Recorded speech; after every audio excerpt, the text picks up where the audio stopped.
एक शख्स है ज़हन तू नहीं लांदा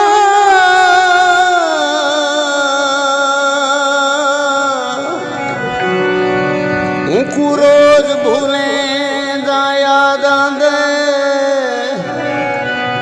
ते कोई डोहड़ा मिसीरा गजल लिखा हथ कलम को चेंदा याद आंदा हर वेले लभते ना आंदा कोई सोच सुचेदा याद आंदा